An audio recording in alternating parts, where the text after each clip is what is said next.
ঘড়ির কাঁটা তখন সকাল ৮টা ছুঁই ছুঁই। সাইকেল চালিয়ে রওনা দিয়েছেন জৈনিক এক ব্যক্তি। দেখলেই মনে হবে সাধারণ একজন গ্রামের মানুষ, মনে হতে পারে যেন নিত্যদিনের কাজের খোঁজে বেরিয়েছেন। কিন্তু তিনি আর কেউ নন, স্বয়ং বাসন্তীর বিডিও সঞ্জীব সরকার। নিজের কর্তব্য পূরণ করতে নিত্যদিনের রুটিন তার এটা। তাহলে অটোমেটিক আসবে না, কেটে যায়নি এখনো পর্যন্ত দেওয়া শুরু হলে ওটা হয়ে যাবে। মানে আগে যদি ষাটে কেটে যাচ্ছে তো, ষাটে লক্ষ্মীর ভান্ডারটা কেটে গেল, ওইটাকে আবার বৃদ্ধ ভাতা হিসেবে পেয়ে যেতে, ওটা আবার নতুন ভাবে কিছু করার দরকার নেই। আপনার লক্ষ্মীর ভান্ডার থেকে বৃদ্ধ ভাতায় আসবে। বাবু হয়ে বসো, যেটা মনে হয় সেটা বলো, যেটা মনে হয় আগে বাবু হয়ে বসো। হ্যাঁ বেশ, এবার একটা ছড়াবো, হলো ছড়াবো না হলো আপনার কাছে তো তোমাকে বলে। সাইকেলে চেপে এক ব্যক্তি বাসন্তী ব্লকের বিভিন্ন গ্রামে পৌঁছে গিয়ে সাধারণ মানুষের সুখ দুঃখ চাওয়া পাওয়ার খোঁজ খবর নিচ্ছেন। কখনো যক্ষা রোগীর বাড়িতে গিয়ে খোঁজ নিচ্ছেন তিনি সরকারি পরিষেবা কিংবা অনুদান সঠিক সময়ে পাচ্ছেন কিনা। কখনো আবার অঙ্গনওয়াড়ি কেন্দ্রে ঢু মারছেন, সেখানে শিশুদের খাবারের গুণগত মান ঠিক রয়েছে কিনা নিজের চোখেই তা পরীক্ষা করছেন। পড়াশোনা ঠিকঠাক হচ্ছে কিনা তাও যাচাই করছেন তিনি। কখনো আবার ঝাড়ুদারের হাত থেকে ঝাড়ু নিয়ে রাস্তা ঝাড় দিয়ে তাদেরকে সাহায্য করছেন। এমন মানুষকে দেখে অনেকেই চিনতে পারছেন না। কেউ কেউ মন্তব্য করছেন, বার্ধক্য ভাতা কিংবা বিধবা ভাতার জন্য একাধিকবার ব্লক অফিসে গিয়েছি, কাজের কাজ কিছুই হয়নি। আচমকা এক ব্যক্তি সকালে সাইকেল চালিয়ে আসছেন, খোঁজ নিচ্ছেন কারোর কোনো অসুবিধে রয়েছে কিনা। যদি সমস্যা থাকে কিংবা কোনো সরকারি প্রকল্পে নাম নথিভুক্ত করতে সমস্যা হয়, তাহলে ব্লক অফিসে গেলে সমস্যার সমাধান হয়ে যাবে। তাদের আরও দাবি, যেখানে পাড়ার মোড়ল মাতব্বরদের পায়ে তেল মাখিয়ে বিধবা কিংবা বার্ধক্য ভাতা মেলেনি, সেখানে অপরিচিত এক লোক পাড়ায় পাড়ায় হাজির হয়ে বলছেন সব সমস্যার সমাধান হবে ব্লক অফিসে গেলে।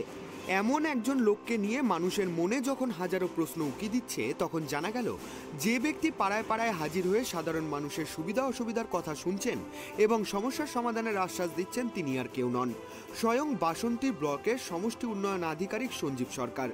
এমন খবর এলাকায় চাউর হতেই বাসন্তী ব্লক অফিসে প্রতিদিনই সাধারণ মানুষের আনাগোনা বেড়ে গিয়েছে। এমনকি যে সমস্যার জন্য দীর্ঘ 10 কিংবা 15 বছর দৌড়ঝাঁপ করেও সমস্যা মেটেনি, সেই সমস্যা মিটে যাচ্ছে 2 কিংবা 3 দিনেই।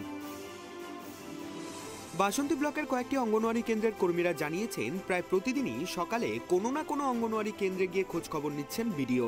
সমস্যা থাকলে তা সমাধানের পথ বাতলে দিচ্ছেন। তাদের বিভিন্ন সময় সমস্যার সম্মুখীন হতে হয়, তার জন্য সিডিপিও কিংবা বিডিওকে জানানোর জন্য অফিসে যেতে হতো। আর বর্তমানে খোদ বিডিও তাদের কেন্দ্রে হাজির হয়ে সুবিধা অসুবিধার কথা জানতে চাইছেন। যিনি হঠাৎ সকালবেলা ভিজিটে এলেন, কি চিনতে পেরেছিলেন? কে? বিডিও সাহেব।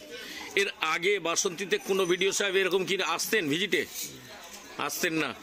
এই বিডিও সাহেব যে মানে সাত সকালেই সাইকেলে চেপে চলে আসছে, মানে এতে কি আপনাদের অসুবিধা হচ্ছে না সুবিধা হচ্ছে? ভালো হচ্ছে। ভালো হচ্ছে মানে কোন দিক থেকে ভালো হচ্ছে? সব দিক দিয়ে। আমাদের যেমন এই যে দেখে গেলেন জিনিসপত্র, এটা তো আমাদের খুব দরকার ছিল। তারপরে আমরা কি করছি না করছি এটা তো জানা দরকার, তাই না? মানে যেটা আপনাদের অসুবিধা থাকতো, সংযোগটা বেশি, এবং যেটা আপনাদের অসুবিধা হতো বিডিও অফিসে যেতে হতো, ঘন্টার পর ঘন্টা সময় যেত, সেখানে কি বিডিও সাহেব মানে সরাসরি আসায় খুব ভালো, বিশাল ভালো, আমাদের খুব পছন্দ আর কি। এমন কার্যক্রম প্রসঙ্গে বাসন্তীর ব্লক সমষ্টি উন্নয়ন আধিকারিক সঞ্জীব সরকারকে প্রশ্ন করা হলে তার দাবি, ব্লক উন্নয়ন আধিকারিক হয়ে যদি সাধারণ মানুষের সুখ দুঃখ বুঝতেই না পারি, তাহলে উন্নয়ন হবে কি করে? ফলে তিনি তার মতো করে বেরিয়ে পড়েন, কখনো পায়ে হেঁটে আবার কখনো সাইকেল চালিয়ে পৌঁছে যান গ্রামের মানুষের কাছে। না, লক্ষ্মীর ভান্ডার যে কটি মেয়ে বললো পায়নি, তাদের অ্যাকচুয়ালি বয়স 25 বছর হয়নি। আর বৃদ্ধ ভাতার ব্যাপারে কয়েকজন আমাদেরকে বললেন, এবং তারা যেটা শুনলাম যে তারা এই দুয়ারে সরকার, লাস্টে যে দুয়ারে সরকার আমরা করলাম সেখানে অ্যাপ্লিকেশান দিয়েছে, তাদের নামটা আমরা নথিভুক্ত করে নিয়েছি। এইবার এখনও পর্যন্ত টাকা ঢোকেনি, সেটা আমাদের সরকার যে সময়টা ঢোকাবে টাকা ঢুকে যাবে, অসুবিধা হবে না। প্রতিদিন যখন সাইকেলে এই যে প্রায় 8-10 কিলোমিটার যখন যাচ্ছেন, কোনো অসুবিধা হয় না? না না, এটা আমার অনেক দিন থেকে একটা প্র্যাকটিস, এটা আমার ভালোই লাগে। এটা কি মানে ঘুরতে ঘুরতে মানুষের সমস্যার? হ্যাঁ, 100 বার। মানে কেমন সাড়া পাচ্ছেন মানুষের থেকে? অনেকে তো জানতেই পারছে না যে না, এটা আমি তো জানিয়ে আসি না, তো আমার বেশ ভালো লাগে সাধারণ মানুষের সঙ্গে কথা বলতে বলতে, কারণ সাধারণ মানুষের সঙ্গে যদি তাদের মতন হয়ে না মিশতে পারি তাহলে তারা তো তাদের অসুবিধাটা ঠিকমতো বলতে পারবে না। খোদ বিডিওর এই অভিনব জনসংযোগকারী পদক্ষেপকে সাধুবাদ জানিয়েছেন বাসন্তী ব্লকের সর্বস্তরের মানুষ। দক্ষিণ 24 পরগনা থেকে গোপাল শীলের রিপোর্ট, ট্রাইব টিভি বাংলা।